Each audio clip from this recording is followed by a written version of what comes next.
성경 말씀 함께 보실까요? 다니엘 4장. 지난주에 앞부분을 봤기 때문에 오늘은 34절부터 보겠습니다. 34절부터 37절까지. 구약성경 1240쪽에 있습니다.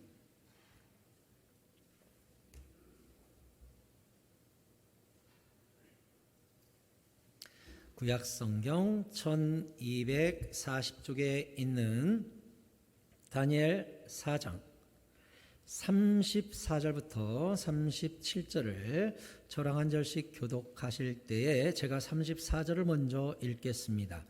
그 기한이 참에 나 느부갓네살이 하늘을 우러러 보았더니 내 총명이 다시 내게로 돌아온지라. 이에 내가 지극히 높으신 이에게 감사하며 영생하시는 이를 찬양하고 경배하였나니 그 권세는 영원한 권세여 그 나라는 대대에 이르리로다. 땅의 모든 사람들을 없는 것 같이 여기시며 하늘의 군대에게든지 땅의 사람에게든지 그는 자기 뜻대로 행하시나니 그의 손을 금하든지 혹시 이르기를 내가 무엇을 하느냐고 할 자가 아무도 없도다. 그때 내 총명이 내게로 돌아왔고 또 내 나라의 영광에 대하여도 내 위엄과 광명이 내게로 돌아왔고 또 나의 모사들과 관원들이 내게 찾아오니 내가 내 나라에서 다시 세움을 받고 또 지극한 위세가 내게 더하였느니라.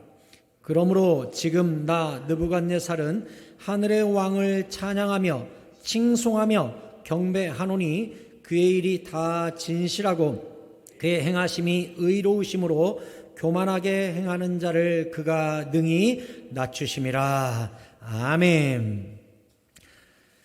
오늘도 말씀 듣기 전에 진짜 왕 앞에 왕이신 나의 하나님 잠깐 찬양하고 말씀 들으십시다. 왕이신 나의 하나님.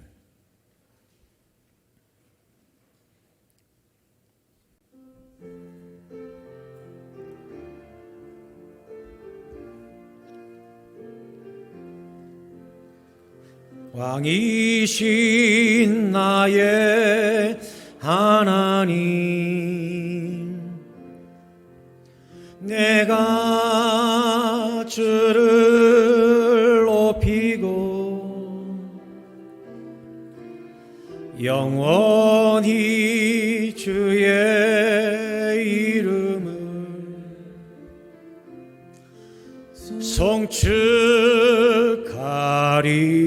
송축하리이다. 한 번 더 찬양합시다. 왕이신 나의 하나님, 왕이신 나의 하나님,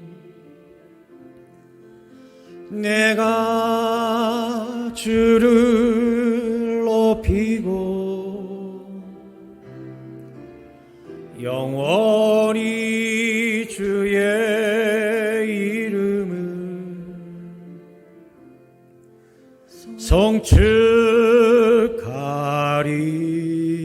송축하리이다. 할렐루야. 왕이신 주님을 진실하게 만나는 오늘 이 예배의 시간 되기를 축복합니다. 지난주에 보았듯이 느부갓네살 왕은 나 같은 왕이 없어 라고 교만 떨다가 하나님이 그 지혜와 총명을 뺏어버리니까 미친 사람이 되어가지고 왕궁 뒤뜰에 쇠사슬로 7년간 묶어 놓았습니다. 그가 지난주에 말씀 보았듯이 12달이라는 기회를 잡았었죠.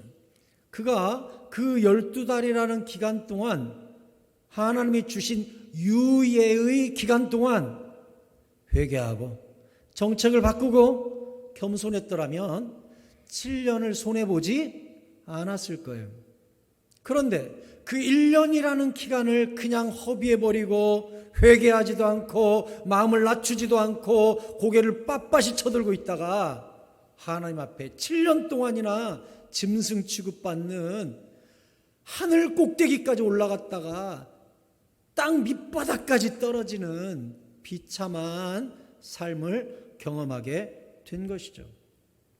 여러분, 기회가 있을 때 예배하고, 기회가 있을 때 회개하고, 기회가 있을 때 마음을 낮추시고, 기회가 있을 때 주님 앞에 엎드리는 지혜로운 주님의 백성들이 다 되시기를 축원합니다. 축원합니다.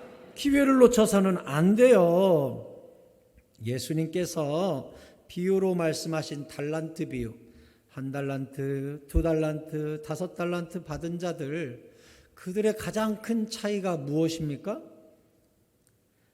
마태복음 25장 16절에 보면 5달란트 받은 자는 바로 가서 그것으로 장사하여 또 5달란트를 남기고, 2달란트 받은 자도 그같이 하여 또 2달란트를 남겼으되, 18절, 1달란트 받은 자는 가서 땅을 파고 그 주인의 돈을 감추어 두었더니 오랜 후에 그 종들의 주인이 돌아와 그들과 결산하게 되었다. 이렇게 성경이 기록하고 있어요.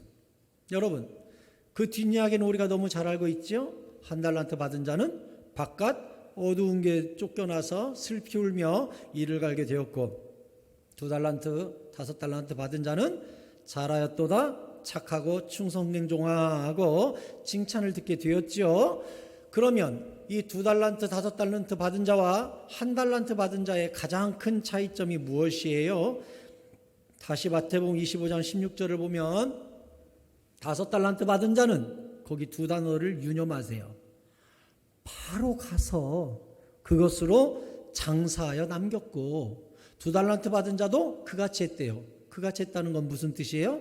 그도 바로 가서 했어요. 그런데 1달란트 받은 자는 다시 18절 보면 땅을 파고 감춰놨어요. 왜?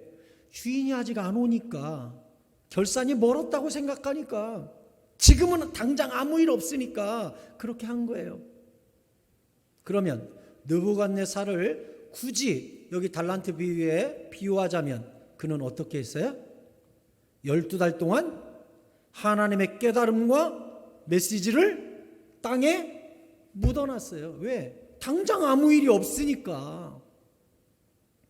여러분, 설교를 듣다 보면 듣는 사람은 많을지라도 깨닫는 건 제각각입니다.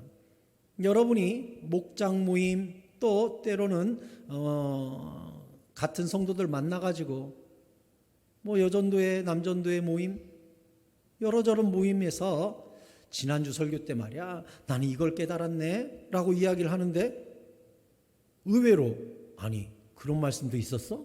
아니 그런 말씀도 했었어? 전혀 나와 다른 걸 깨달았지요. 때로는 오늘 주일 내가 많은 은혜를 받았기 때문에 집에 가서 동영상을 한번 더 들어야지 하고 동영상을 들어봤더니 전혀 다른 메시지가 또 있는 거예요. 이런 말씀도 하셨었네? 전혀 달리 또 깨달아지죠. 고개 좁게 끄덕여 보시오. 참말로 그런 적 있어요, 없어요? 있어요. 왜 그럴까요?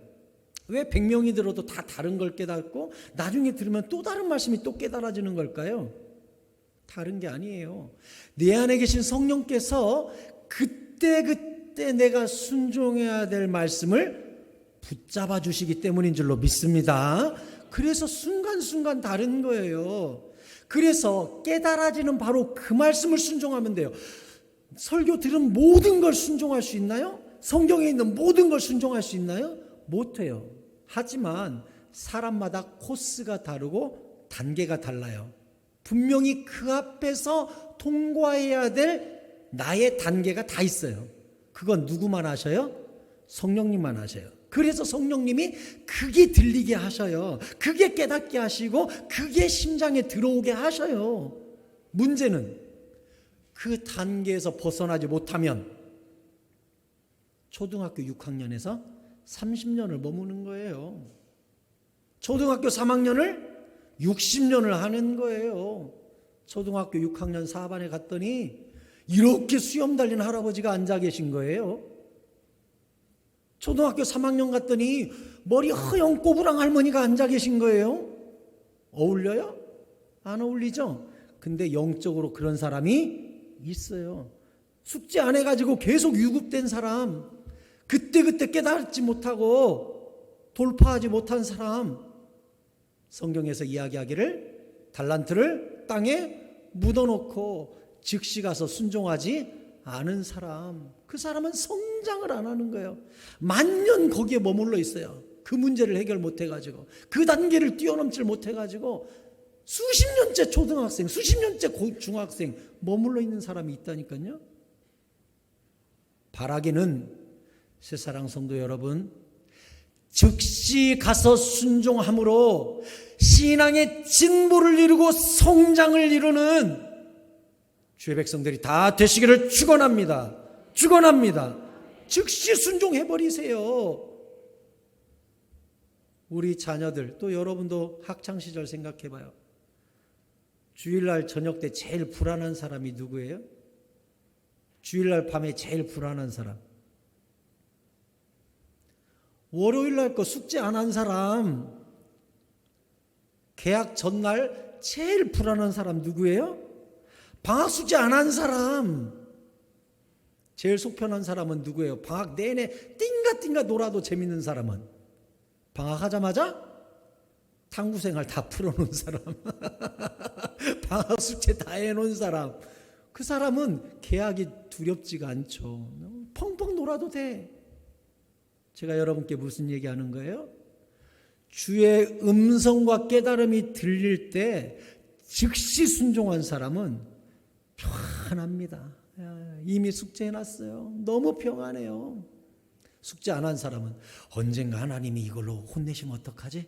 개학날 선생님이 때리면 어떡하지? 아이고 월요일날 이제 선생님이 나 콕 찍어가지고 시키면 어떡하지? 늘 불안하죠. 숙제를 안 했으니까 늘 불안해요. 학교를 가도 유쾌하지가 않아요. 지혜로운 사람은 즉시 가서 해결하고 성장하고 칭찬 듣는 사람이에요. 엘리야가 뭐라 그랬습니까? 열왕기상 18장 21절에 엘리야가 모든 백성에게 가까이 나아가 이르되 너희가 어느 때까지 둘 사이에서 머뭇머뭇하려느냐? 여호와가 만일 하나님이면 그를 따르고 바알이 만일 하나님이면 그를 따를지니라 하니 백성이 말 한마디도 대답하지 아니하는지라 했어요. 엘리야가 뭐라 그랬어요? 언제까지 머뭇머뭇하려느냐? 언제까지 숙제를 할 거냐 말 거냐? 하나님이냐 바알이냐 세상이냐 성령이냐 교회냐? 왜 그러고 있냐? 하나님이면 하나님께 올인하고 세상이면 세상에 올인하든지 차든지 덮든지 하라. 미지근하면 토하여 내치리라. 주님께서 말씀하셨어요. 여러분, 하나님께 올인하시기 바랍니다. 즉시 순종하시기 바랍니다. 느부갓네살처럼 미련하게 12달이라는 기간을 주었는데 묻어놓고 아무 일 없으니까 어떻게 되겠지 하다가 7년간 미칭하기가 되는 바보짓 우리는 하지 마십시다. 들리면 순종하자고요. 얼마나 지혜로워요. 남은 방학기간 땡가땡가 놀아도 돼요. 신명기 23장 21절에 주님께서 말씀하시기를 내 하나님 여호와께 서원하거든. 서원은 뭐예요? 약속이에요. 하나님께 약속했거든. 갚기를 더디하지 마라. 머뭇머뭇하지 마라. 땅에 감춰놓지 마라. 12달 동안 막 묻어놓고 낑낑거리지 마라. 내 하나님 여호와께서 반드시 그것을 내게 요구하시리니 더디면 그것이 내게 죄가 될 것이라 했어요. 여러분, 하나님께 우리가 약속을 합니다. 결심을 합니다. 하지만 실행하지 않고 더디면 하나님이 뭐래요? 불순종이나 똑같다. 순종해야 되겠다고 맘먹었고 하나님께 약속했으면 나중에 할게요. 좀 더 이따가 할게요. 형편이 열리면 할게요. 그러면 불순종이나 똑같다. 주님께서 그렇게 말씀하신 거예요. 그러므로 우리 안에 계신 성령이 근심하시지 않도록 성령께서 깨닫게 하시는 말씀 붙잡고 즉시 순종하여 열매 맺는 존귀한 주님의 자녀들이 다 되시기를 축원합니다. 그래야 돼요. 느부갓네살처럼 이렇게 인생을 낭비하면 안 돼요. 12달 안에 승부 봤으면 7년 낭비 안 했잖아요. 왜 12달이나 시간을 줬는데 7년 동안 미친 세월 보내면서 시간을 낭비하냐고요. 성경이 뭐라고 기록하고 있어요? 34절에 그 기한이 참에, 그 기한이 참에, 그 7년이라는 세월이 지남에 느부갓네살왕이 하늘을 우러러 보았더니 내 총명이 다시 내게로 돌아온지라 했죠. 여러분, 하나님이 느부갓네살 왕을 낮추실 때 하나님이 정한 기한이 있었어요. 7년이라는 기한이, 그 기한이 참에 다시 총명이 돌아왔다는 거예요. 저는 이렇게 생각해요. 7년 동안 느부갓네살 왕이 쇠사슬에 묶여서 풀 뜯어먹고 살았는데 그동안 안 죽은 것이 기적이다. 저는 그렇게 생각해요. 야생 동물처럼 거기서 그렇게 살았는데 감염 안 되고 병 안 걸리고 살아있는 게 기적이다. 이렇게 생각합니다. 그럼 느부갓네살 왕이 왜 7년 동안 미친 사람처럼 풀 뜯어먹고 살았지만 안 죽고 살았어요? 하나님이 그의 목숨을 붙잡고 있기 때문에 그래요. 욥도 마찬가지잖아요. 수없는 환난과 고난과 병이 들어가지고 구더기가 막 살을 파먹는 상황 속에서도 안 죽죠. 왜 그래요? 하나님이 욥을 붙잡고 있기 때문에 그래요. 사명자는 죽지 않습니다. 하나님의 역사의 경륜 안에 있으면 하나님의 뜻을 이루기 전까지 안 죽는 거예요. 여러분, 사명 붙잡으시기 바랍니다. 느부갓네살은 7년간 안 죽었어요. 안 죽은 게 기적이에요. 근데 지혜가 돌아왔네요. 어느 날 총명이 돌아왔네요. 거기에 오늘 설교 제목이 들어있어요. 하늘을 우러러 보았더니 내 총명이 다시 내게로 돌아온지라 했어요. 총명이 언제 돌아왔다고요? 하늘을 우러러 봤을 때 돌아왔다는 거예요. 여러분, 모든 회복의 시작은 여호와 하나님을 바라고 만날 때에 시작됩니다. 할렐루야. 우리도 마찬가지예요. 아무리 우리의 삶이 피폐해지고 낮아지고 짐승처럼 뒷뜰에 묶여있는 쇠사슬의 인생이라 할지라도 우리가 주를 바라보면 회복될 줄로 믿습니다. 하늘을 우러러보면 회복이 출발될 줄로 믿습니다. 주님이 우리 삶을 만지시기 시작하면 때가 참에 회복될 줄로 믿습니다. 코로나 두렵지요. 교회들이 다 어려워해요. 하지만요, 저는 분명히 믿어요. 기한이 차면 주께서 회복시키실 것입니다. 하나님이 보내실 때는요, 계획과 기한이 다 있어요. 언제까지다 하고서 기한이 차면 하나님이 다시 예배 소중히 여기는 우리 성도들, 주만 바라보는 우리 성도들, 마음껏 찬양하고 싶은 우리 성도들, 그 마음 귀히 여기셔서 이 모든 전염병을 해결해 주시고 쫓아내 주실 줄로 믿습니다. 기한이 참에 그날이 와요. 지혜와 총명이 주를 바라봤을 때 돌아왔다 그랬는데, 제가 수년 전에 스폰지라는 TV 프로그램을 봤는데, 아세요? 스폰지라는 프로그램이 있었어요. 거기에 보니까 멧돼지가 스폰지에 나왔어요. 멧돼지. 왜 멧돼지가 스폰지에 나왔냐? 이 멧돼지가요, 목뼈하고 등뼈가 이렇게 생겨가지고요, 그 스폰지에서 나와서 과학자들이 그러는데요, 멧돼지는 죽을 때까지 한 번도 하늘을 못 본대요. 평생 땅만 보고 산대요. 멧돼지가 언제 하늘을 한 번 보냐? 사냥꾼한테 잡혀가지고 꼬챙이에 껴지면 비로소 하늘이 있네 하고 한번 쳐다보고 죽는답니다. 시편 49편 20절에 보니까 중요한 말씀이 있어요. 시편 49편 20절 같이 읽겠습니다. 존귀하나 깨닫지 못하는 사람은 멸망하는 짐승 같도다. 아멘. 사람이 존귀하죠. 만물의 영장이에요. 하지만 존귀함에도 불구하고 깨닫지 못하면 느부갓네살 왕도 하늘의 왕과 다니엘의 경고를 깨닫지 못하니까 뭐가 됐어요? 짐승이 되잖아요. 멧돼지가 되잖아요. 독수리 발톱이 되잖아요. 바보가 되잖아요. 뭐가 없으니까요? 깨닫지 못하니까, 순종하지 않으니까 멸망하는 짐승처럼 가는 거예요. 다음 주는 제가 깨닫는 것이 은혜입니다 라는 제목으로 말씀 전할 텐데, 그때도 제가 이 성경 구절을 언급할 거예요. 깨닫지 못하면 짐승이나 방불한 거예요. 짐승이나 똑같은 거예요. 느부갓네살이 깨닫지 못하니까 짐승이 된 거예요. 아나무인이죠. 내가 왕이다, 하늘의 왕을 의식을 못하니까 짐승 취급받는 거예요. 태산이 높다하되 하늘 아래 매이로다 그랬어요. 내가 이 땅에서 잘나면 얼마나 잘났고, 가졌으면 얼마나 가졌고, 쌈 잘하면 얼마나 잘하고, 건강하면 얼마나 건강하다고 잘난 척하고 교만하고 네가 크냐 내가 크냐 싸우고 짓밟고. 여러분, 높은 산에 등산 가보셨습니까? 뒷산만 가서 내려다보세요. 얼마나 우리 사는 모양이 소꿉장난같이 코미디 같은가. 뒷산만 가서 내려다보세요. 저 조그만 아파트 속에서 네 평수가 넓다 내 평수가 넓다, 좋은 차 나쁜 차, 거기서 올라가려고 짓밟고 속이고 거짓말하면서 우리가 그렇게 사는구나. 산에서 이렇게 내려보면 아파트 대단지 손바닥밖에, 이렇게 보면 하나도 안 보이네. 근데 거기서 네가 크냐 내가 크냐 그러고 살고 있는 우리 모습이 얼마나 초라하고 유치해요.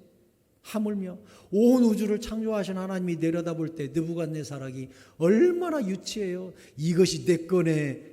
온 우주의 주인이신 하나님이 그거 쳐다보고 있으면 얼마나 유치해요. 아이고 저 녀석 웃기네. 시편 25편 1절에 같이 봅시다. 시작. 여호와여 나의 영혼이 주를 우러러 보나이다. 아멘. 누가 겸손을 유지할 수 있어요? 시선을 늘 하나님께 맞추고 있는 사람, 전능자 앞에 늘 예배하는 사람, 그분 앞에 늘 엎드려서 기도하는 그 사람은 겸손이 유지돼요. 주님 앞에 내가 아무것도 아니지, 주님이 거두어버리면 아무것도 아니지, 주님이 훅 불어버리면 먼지지. 겸손해요. 그런데 기도하지 않는 사람, 예배드리지 않는 사람, 엎드리지 않는 사람, 교만해지는 거예요. 하나님이 교만한 자를 얼마나 때리시는데. 스데반이 순교로 자기의 삶을 하나님께 제물로 올려드릴 수 있었던 힘이 어디서 왔습니까? 스데반이 순교할 때 사도행전 7장 55절에 보면 스데반이 성령 충만하여 하늘을 우러러 주목하여 하나님의 영광과 및 예수께서 하나님 우편에 서신 것을 보고 말하되 보라 하늘이 열리고 인자가 하나님 우편에 서신 것을 보노라 하고 돌에 맞아 죽게 됩니다. 그가 돌에 맞는 순교의 현장에 담대히 나아가기 전에 어디를 쳐다봤다고요?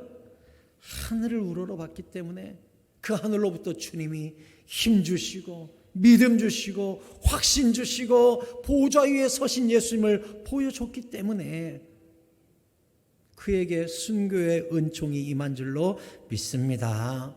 야고보서 4장 6절은 우리에게 이렇게 말씀합니다. 다 같이 읽겠습니다. 시작.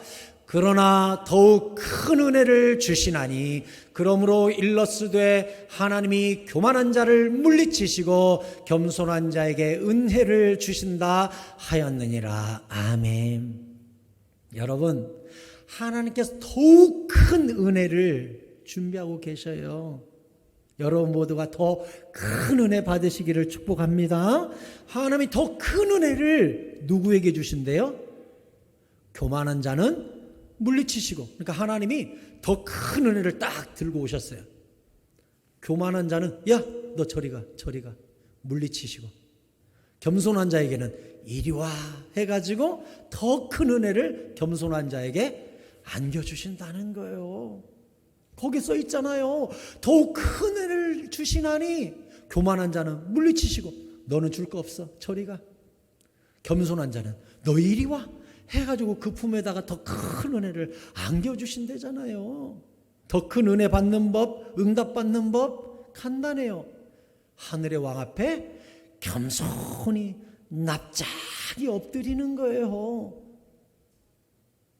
겸손의 열매를 맺는 주의 백성들에게 더 큰 은혜를 주시는 하나님이 은총을 주신다는 이 믿음을 깨닫고 여러분 모두가 겸손히 더 큰 은혜를 누리시기를 바랍니다. 느부갓네살 왕이 총기가 돌아오자마자, 총명이 돌아오자마자 제일 먼저 한 게 뭘까요? 미친 사람이 7년 만에 제정신으로 돌아왔어요. 그때 제일 먼저 느부갓네살 왕이 한 게 뭘까요? 궁금하지 않나요? 느부갓네살 왕이 하늘을 우러러봤더니 7년 만에 총명이 돌아왔어요. 돌아오자마자 그가 뭘 했어요? 다시 읽어볼까요? 34절에 그 기한이 참에 나 느부갓네살이 하늘을 우러러봤더니 다시 내 총명이 다시 내게로 돌아온지라 이에 총명이 돌아오자마자 이에 내가 지극히 높으신 이에게 감사하며 영생하신 이를 찬양하고 경배하였나니 이렇게 돼 있어요. 여러분 진짜 왕을 만난 사람 여호와를 경외함이 지식의 근본이다라고 이야기한 잠언 말씀대로 여호와를 경외함으로 지혜를 받은 사람 그 사람의 가장 두드러지고 명확한 우선순위의 증거가 있으니 여호와 하나님 앞에 경배했다는 거예요.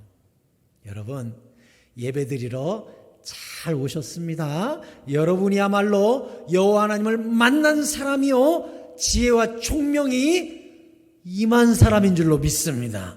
하나님의 지혜와 총명이 온 사람은요 예배 안 돼요. 진짜 왕을 발견한 사람은요 진짜 왕 앞에 엎드린대요. 여러분 예배하러 왔잖아요. 코로나 두려워하지 않고 여기 와 있잖아요.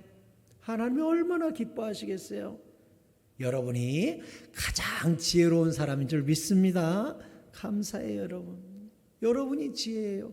주님을 만난 사람, 진짜 왕을 만난 사람, 지혜받은 사람은 느부갓네살 왕이 그 지극히 크신 왕 앞에 엎드렸다는 거예요.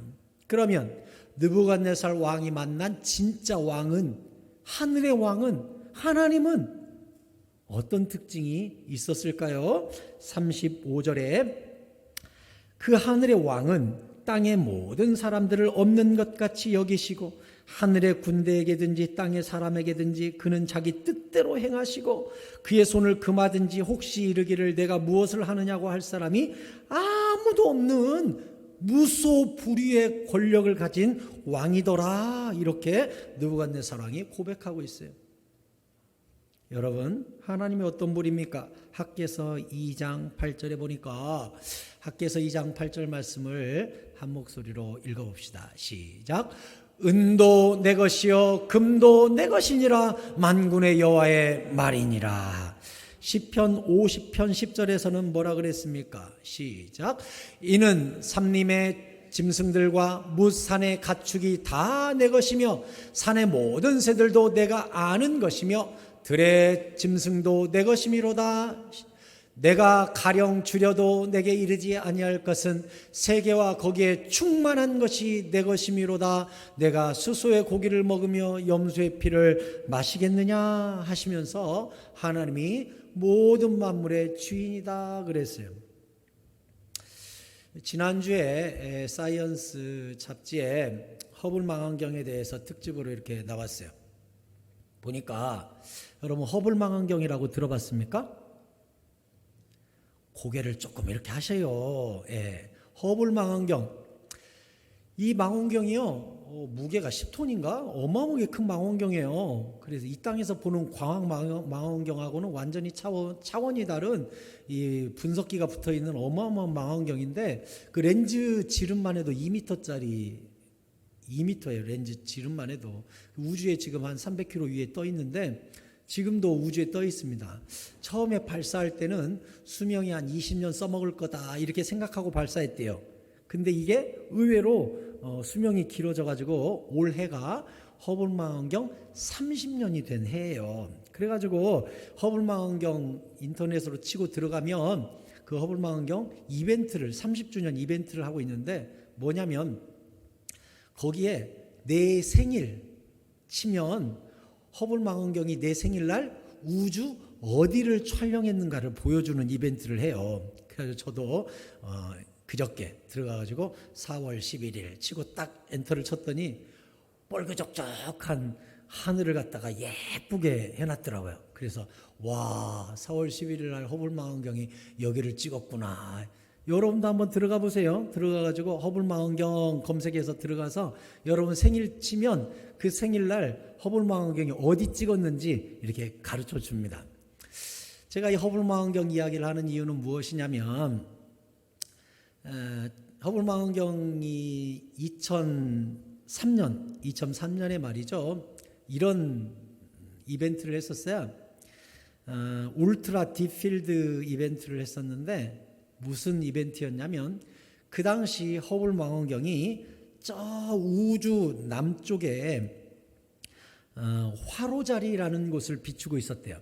우주에서 초점을 남쪽 하늘 화로자리라는 곳을 허블 망원경이 보고 있었는데 이 땅에서 가장 좋은 망원경으로 그 화로자리를 보면 암흑이래요. 그러니까 온 지구상에서 가장 좋은 망원경으로 보면 그 화로자리는 깜깜한 암흑이에요. 아무것도 없어요.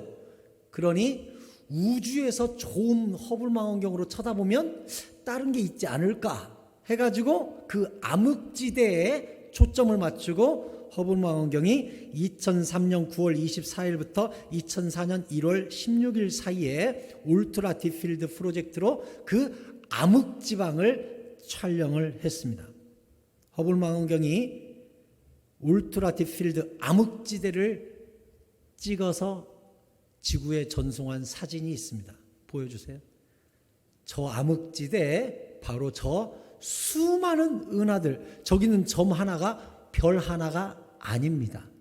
저기 있는 점 하나가 은하입니다. 수천억 개 별이 저 점 하나입니다.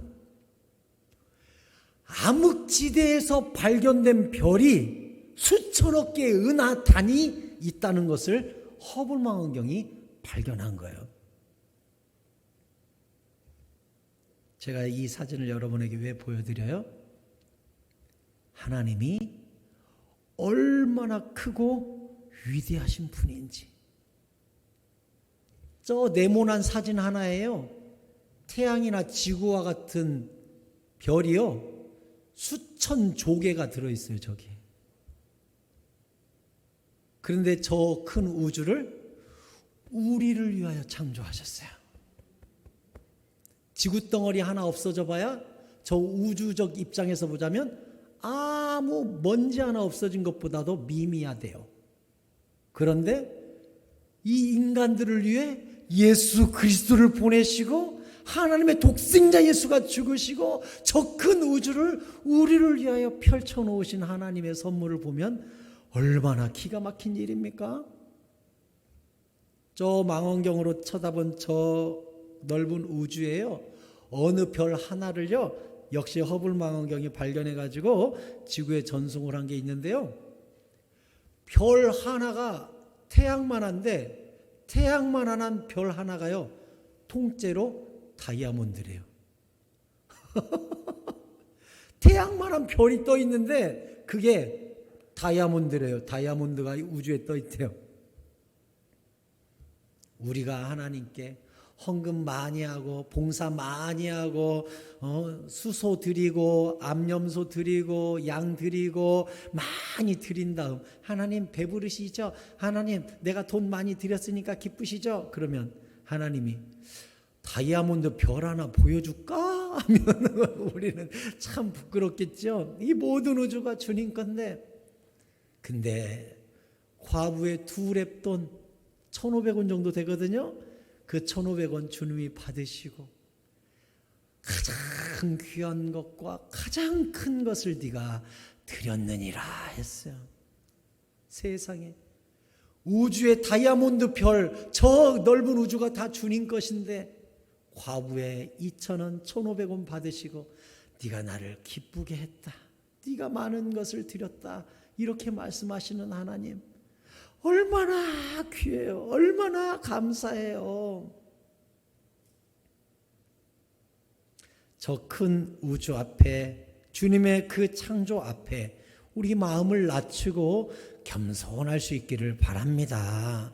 네가 크냐, 내가 크냐, 내가 형님이냐, 내가 먼저 왔다.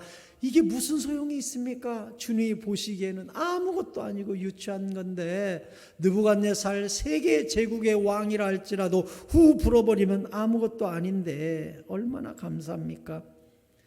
이 하늘을 바라봤을 때 총명이 돌아오고 위엄과 광명과 모든 관원들이 다 다시 돌아오고 느부갓네살 왕은 다시 왕위에 올라갈 수 있었습니다. 모든 회복의 시작이 어디에 있었습니까? 주님을 바라봤을 때. 마태복음 6장 33절은 우리에게 이렇게 말씀하지요. 같이 읽읍시다. 시작. 그런즉 너희는 먼저 그의 나라와 그의 의를 구하라. 그리하면 이 모든 것을 너희에게 더하시리라. 아멘. 먼저 전능자를 바라봤을 때 총명이 돌아오고 왕위가 회복된 것처럼 우리가 코로나로 인하여 경제적 어려움, 정신적 어려움, 건강의 어려움, 많은 어려움 우리가 겪고 있지만 주를 바라볼 때에 기한이 차고 모든 것이 회복된다는 사실을 믿으시기 바랍니다. 우리는 주님을 바라보는 예배의 사람들입니다. 존귀한 주님의 백성입니다. 하나님께서 우리에게 회복의 은혜를 내려주실 줄로 믿습니다. 야고보서 4장 10절에서는 역시 말씀합니다. 같이 읽겠습니다. 시작. 주 앞에서 낮추라. 그리하면 주께서 너희를 높이시리라. 아멘. 느부갓네살 왕이 왜 다시 높아졌습니까? 느부갓네살 왕이 7년 만에 왜 다시 왕위를 회복할 수 있었습니까? 주님 앞에서 낮췄기 때문에 회복시켜 주신 거예요. 낮췄기 때문에. 저는 우리나라가 낮아져야 될 시기요, 교회가 겸손해져야 될 시기요, 주의 종들이 엎드려야 될 시기요, 주의 성도들이 주님 앞에 고개를, 입술을 땅에 티끌에 대야 될 시기가 지금이라고 생각합니다. 사랑하는 성도 여러분, 다시 기도를 시작하십시오. 예배에 힘쓰십시오. 주님 앞에 엎드리십시오. 보이지 않는 이 바이러스에도 이렇게 세상이 초토화될 수 있다는 것을 깨닫고 보이지 않는 하나님을 두려워하십시오. 그분 앞에 엎드려 겸손히 낮아질 때 주님께서 우리의 왕위와 우리의 모든 잃었던 것을 회복시켜 주실 줄로 믿습니다. 말씀을 맺겠습니다. 세상에서 높아졌다가 낮아졌다가 냉탕 온탕 왔다 갔다 하면서 느부갓네살 왕이 하나님께 겸손을 훈련받았다면, 다윗이야말로 성전을 준비하면서 수많은 금덩어리 은덩어리 다 준비하고, 솔로몬은 그냥 건축만 하면 되게끔 모든 재료를 하나님께 다 드렸거든요. 하나님이 기뻐하셨어요. 그 모든 성전 재료를 다 준비한 다음 다윗이 하나님께 뭐라고 고백한 줄 아세요? 역대상 29장 14절입니다. 역대상 29장 14절 다 함께 읽겠습니다. 시작. 나와 내 백성이 무엇이기에 이처럼 즐거운 마음으로 드릴 힘이 있었나이까? 모든 것이 주께로 말미암아 싸우니 우리가 주의 손에서 받은 것으로 주께 드렸을 뿐이니이다. 아멘. 이 다윗의 고백이 우리의 고백이 되기를 바랍니다. 주님, 주님께서 주신 건강으로 주님께 봉사한 것뿐입니다. 주님께서 주신 돈으로 주님께 헌금한 것뿐입니다. 주께서 주신 지혜와 능력 가지고 봉사한 것뿐입니다. 주님이 주신 것, 주님이 돌려받은 것뿐인데 제가 내세울 것은 아무것도 없습니다. 다윗의 이 감사의 고백, 이 다윗의 겸손의 찬양이 우리의 것이 될 수 있기를 바랍니다. 그리할진대 하나님께서 잘하였도다 착하고 충성된 종아, 우리를 인정해 주시고 이 땅에서 칭찬받고 박수받아버린 바리새인들에게는 너희는 이미 상을 받았느니라, 천국에서 너희는 깡통이니라 주님께서 말씀하셨는데, 이 땅에서 상 받지 마시고 이 땅에서 칭찬받지 마시고, 주님, 저는 주님이 주신 건강과 시간과 재능과 지혜와 물질 가지고 주님께 돌려드린 것밖에 없사오니 주님 영광과 찬양을 받아주소서 하고 하늘의 왕을 우러러보고 엎드리고 겸손히 마음을 낮추실 때에 여러분, 하늘에서 크다 일컬음을 받는 존귀한 은혜와 상이 우리와 함께 할 줄로 믿습니다. 아멘. 함께 찬양하고 기도하십시다. 사랑하는 나의 아버지, 진짜 왕이신 그분 앞에 엎드려 찬양하고 예배하십시다.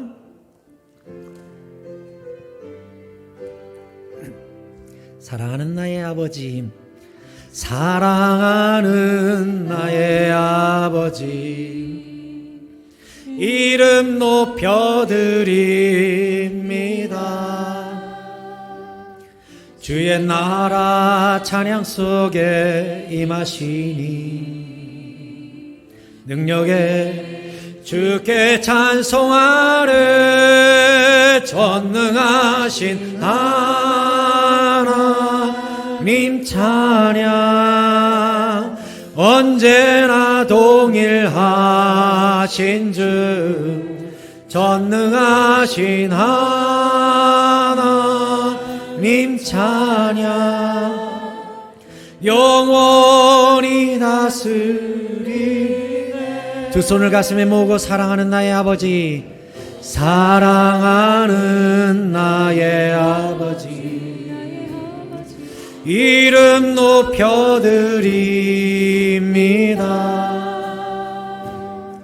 주의 나라 찬양 속에 임하시니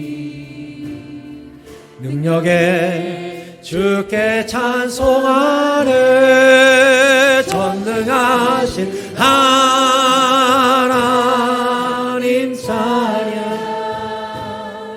언제나 동일하신 주, 전능하신 하나님 찬양, 영원히 다스리. 다 함께 자리에 일어나서 찬양합니다. 사랑하는 나의 아버지, 사랑하는 나의 아버지, 이름 높여드립니다. 주의 나라 찬양 속에 임하시니 능력에 주께 찬송하네. 전능하신 하나님 찬양, 언제나 동일하신 주, 전능하신 하나님 찬양, 영원히 다스리네. 나 주의 이름 높이리, 나 주의 이름 높이리, 나 주의 이름 높이리, 나 주의 이름 높이리. 하늘 높이, 하늘 높이 올린 갯벌처럼 주의 이름 높이리. 전능하신 하나님 찬양, 언제나 동일하신 주, 전능하신 하나님 찬양, 영원히 다. 우리 두 손을 높이 들고 나 주의 이름 높이리, 나 주의 이름 높이리, 나 주의 이름 높이리. 하늘 높이 올린 갯벌처럼 주의 이름 높이리. 전능하신 하나님 찬양. 언제나 동일하신 주, 전능하신 하나님 찬양. 영원히 다스리네.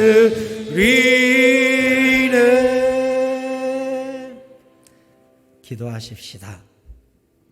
우리가 가졌으면 얼마나 가졌고, 우리가 똑똑하면 얼마나 똑똑하고, 우리가 헌신했으면 얼마나 했고, 우리가 드렸으면 얼마나 드렸습니까?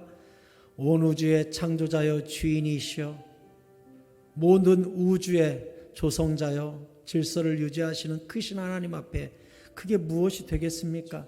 하지만 겸손히 주님 앞에 드린 과부의 2렙돈이 가장 하나님을 기쁘시게 한 예물이 된 것처럼 우리의 작은 헌신 속에 겸손히 들어간다면 하나님이 기뻐 받으시고 귀하고 크게 여겨주실 줄로 믿습니다. 여러분, 겸손하면 주님께서 더욱 큰 은혜를 안겨주시고 교만한 자는 물리치신다 그랬습니다. 서로 낮아지고 서로 섬기고 서로 용서하고 서로 용납하며 서로 사랑하는, 서로 발을 씻기는 주님의 공동체, 우리 새사랑교회가 될 수 있기를 바랍니다. 천국은 서열이 완전히 달라요. 섬긴 만큼, 낮아진 것만큼 천국에서는 높은 사람으로 인정받을 거라고 예수님께서 말씀하셨습니다. 이 시간에 같이 기도할 것은, 주님, 느부갓네살 왕처럼 시간을 낭비하는 사람이 아니요 즉시로 가서 말씀 앞에 순종하고 겸손히 전능자 앞에 엎드리는 주의 예배자 우리 모두가 되게 하여 주시옵소서. 주여 부르고 기도하겠습니다. 주여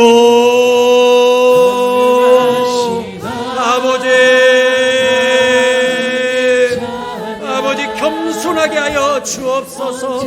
겸손하게 하여 주시옵소서. 하나님, 교만한 자를 물리치시고 아버지 도와주시고 겸손의 열매를 맺게 하여 주시옵소서.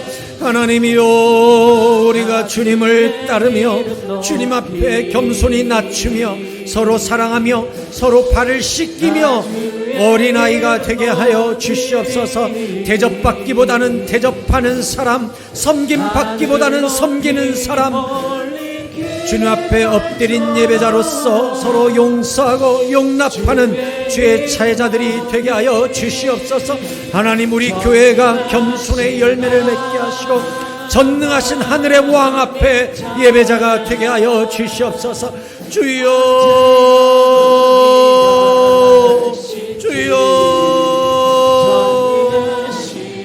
오 하나님, 오 하나님, 오 아버지,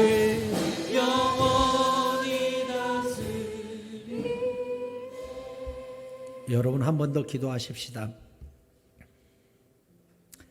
때가 참해, 때가 참해.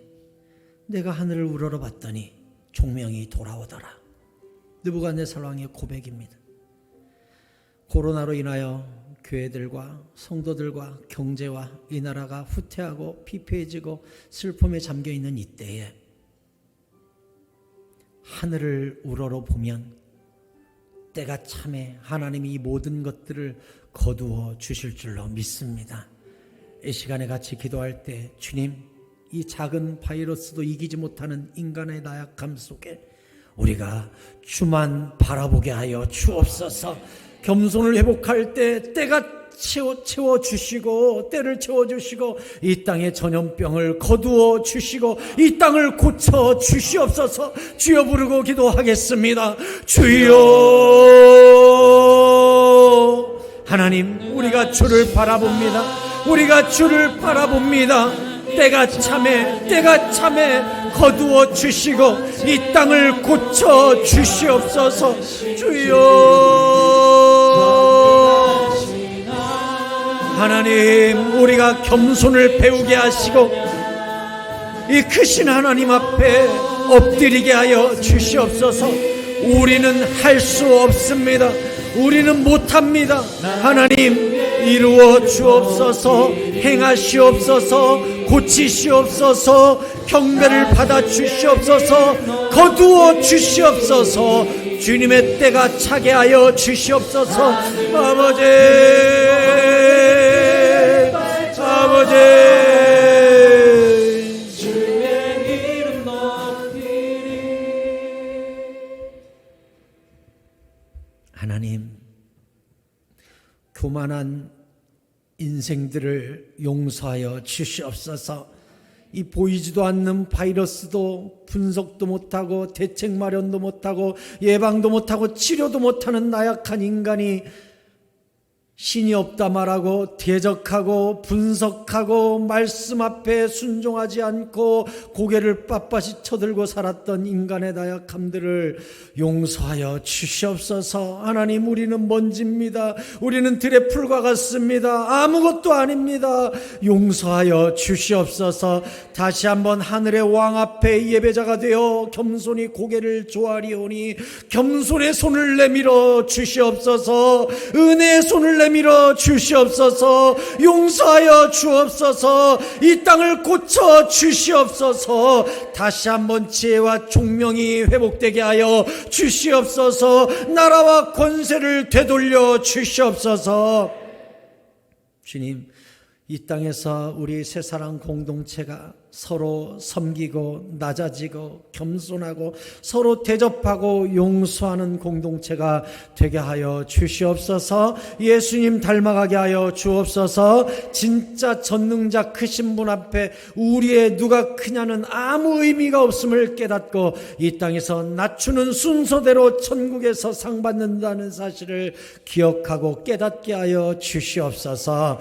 우리 교회가 겸손의 공동체가 되어서 주님을 기쁘시게 만드는 주의 나라가 되게 하여 주시옵소서. 특별히 진짜 하늘의 왕을 만나 주님 앞에 예배하러 나온 주님의 모든 백성들을 주님께서 기뻐하여 주시고 우리의 작은 헌신을 과후에 두 렙돈으로 여겨 주시사 칭찬하여 주시고 크신 복을 내려 주시옵소서.